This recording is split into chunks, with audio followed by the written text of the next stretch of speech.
You wanna know my favorite thing about LasTame, aka the Last Boss Queen? It's how I really believe this, 100%. And I've said it for a while, but like this is truly like a peak Isekai style anime.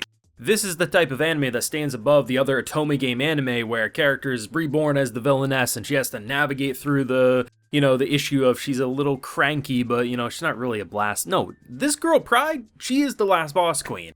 And the idea of what they did with Val and the brilliant use of Flashback in his seemingly death scene before getting saved is the exact type of character writing that separates a show like Last Boss Queen from your run-of-the-mill otome game style anime.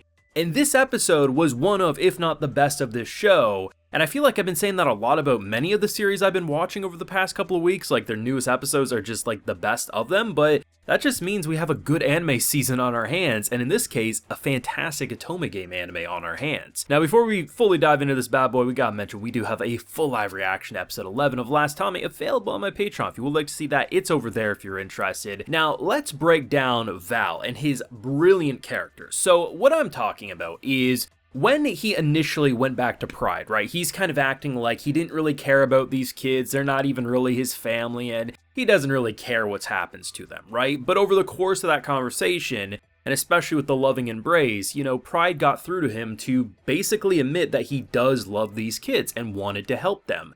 But when you look at the flashback, when he, over the course of how he built into that connection, the idea that she wasn't actually related to this boy, but ultimately that became her family. And for someone like, Val, who pretty much is like, you guys are just strangers. Why are you putting yourself at risk for this weakling, right? The fact that over the course of those months, he really started to care for the both of them. And the idea that because Pride put this command on him that, you can't hurt these other people, you can't do this or that, but you can come to her if there is something that he needs and wants to do for other people. And the idea that even though he wouldn't have been able to save them in this moment when they're kidnapped and they're being took off, at the end of the day, he wanted to beat Skulls in. He wanted to die fighting. He didn't want to have to look at this evil princess who forced him to be a slave to come crawling back. And when you compare his actions when he did meet up with Pride a couple episodes back, it paints a much clearer picture. And I think this is what's really brilliant about the writing in a show like this. I feel like often, sometimes the flashback feels a little too ham-fisted. At the same time, they kind of usually throw something like this at the start of an anime. But by getting accustomed to Pride and who she is through steady character interactions, whether with Stale, whether with Arthur, right? We really start to understand who she is as a person, and for this being a situation that she doesn't have game knowledge of, right? Like this is all, she's going in blind. This is a blind playthrough, except for her, this is now reality. These are real people, they aren't game characters at the end of the day. These are living and breathing people. And she doesn't know what the right answer is. And I think that entire build-up, and knowing it had to be teleportation, I just wasn't sure exactly why Pride was the one to jump down at first, but it makes sense because Stale will always be there if she whistles or calls for him. Even if he's passed out in a coma, our boy's gonna be there to teleport her to safety. But if you just, tap on his forehead, hey, can you go save Val? He's probably not gonna wake up given everything he's been through. So it made a lot of sense, and that heartwarming reunion just was kind of the icing on the cake. It was kind of interesting seeing what they went with in terms of the power of the boy, because initially, what I love is how Pride isn't an idiot or cruel in this current situation. So the idea that he wants to unbury that wall, he wants to save this kid, she commands him not to, go against that, but rather to force them away so he has time to do so. When he initially was told to hold on to his hand, what I thought was going to happen was Pride was going to command him to use his abilities, and the command of some sort would allow him to do something crazy, but he just needed to hold on to him just to make sure that he wasn't also going to be manipulated or something like that. Turns out a lot more interesting. So what's really cool about the foreshadowing, and I didn't really think much of it in the moment because when she starts, it's basically the difference between a hydro pump and a water gun from Pokemon, right? So there's a couple of guards and she's freaking out. She wants to go back in for her brother and she's kind of just doing a little water gun. It's not hurting, it's just annoying if anything. But if we compare the previous episode, she was blasting fools to the point of throwing them into walls. So you can chalk that up, and what I initially did was that, well, she's upset, she's weak, it kind of makes sense that maybe the gas tank isn't completely full and she's running on fumes at this point. Turns out, the kid's ability is if you hold hands or come into contact with him, he enhances your ability. So for her, much more intense water.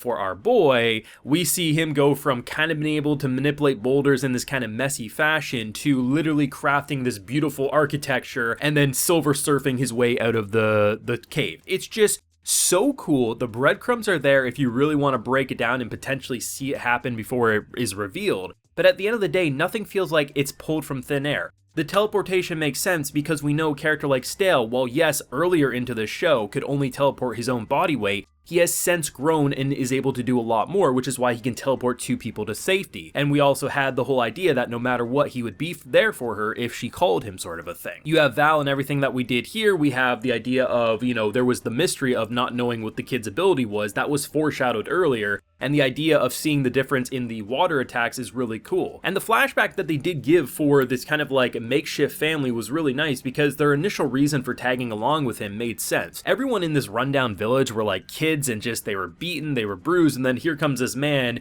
who looks like he's well fed, can take care of himself. Who wouldn't want to tag along with that? And then just the natural chemistry that bonded there. The idea that once he realizes that she can sell water, I mean, then he starts feeding them and giving half of his, you know, boar or whatever the hell he's eating in terms of meat. And for them, that's their first time ever doing it.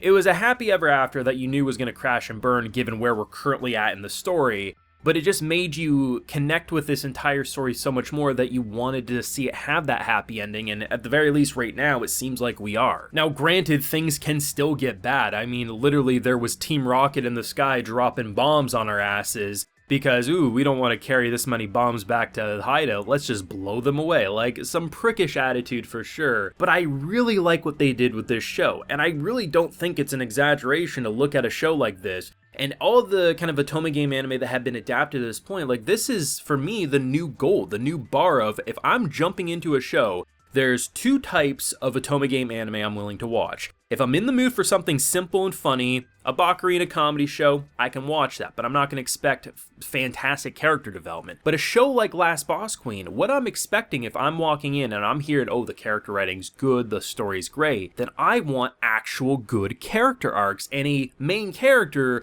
that actually has a reason to feel like she could become the last boss queen. And the deeper she gets into this world and these stories, and especially characters that she has no knowledge of, the more worrisome it will be because it really makes it feel more like reality and political turmoil is always around the corner. I will continue to gush about this show well into the new year, to be honest. Whether they announce a season 2 or not, this is a show that has truly clicked with me, and these are the types of shows that make me excited to come up here and talk about anime for YouTube videos. But let me know what you thought, because we got one episode to go.